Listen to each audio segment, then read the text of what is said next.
We continue our Colorado shooting coverage this morning. Police now have a suspect in custody. He's 24-year-old James Holmes.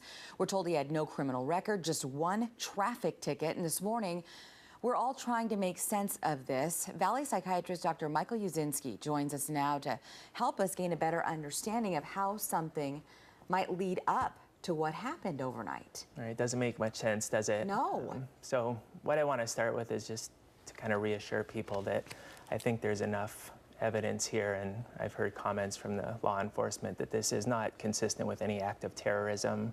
The way it was carried out, well planned, was not consistent with someone that is performing an act of terror. So I don't want people to be frightened and wondering if that's what it is. And exactly. You say well planned. If you're just now joining us, we've heard reports that police went to his apartment complex.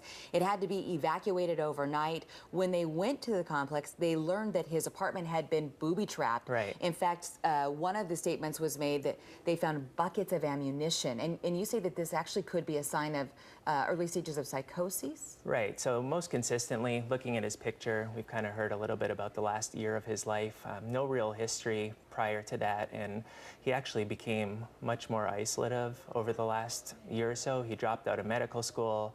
He lived in the back of an apartment complex where none of his neighbors seemed to recognize him. And this social isolation is usually what leads up to what we call a first break psychotic illness, which is in your early 20s for males.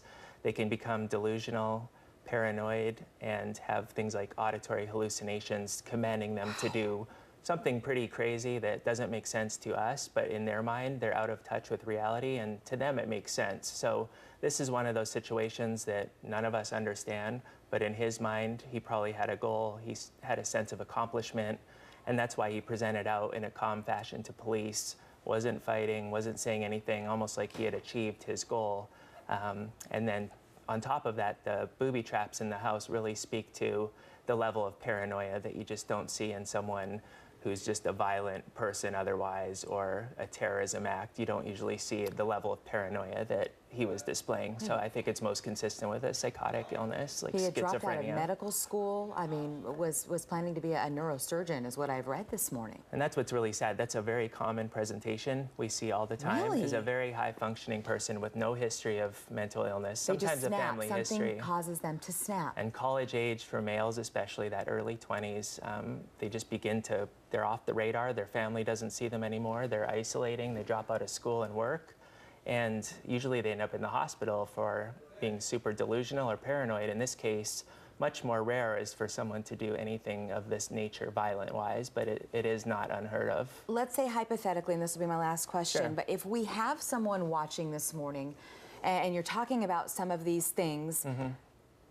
and they have someone in their lives who they might be a little worried about, what can we do to help these people before they might break? Yeah, I think the biggest thing to watch for is watch if your friends or family seem to drop off the radar in terms of... Can't find them, they're not talking. Yeah, I mean, they're just not as social anymore.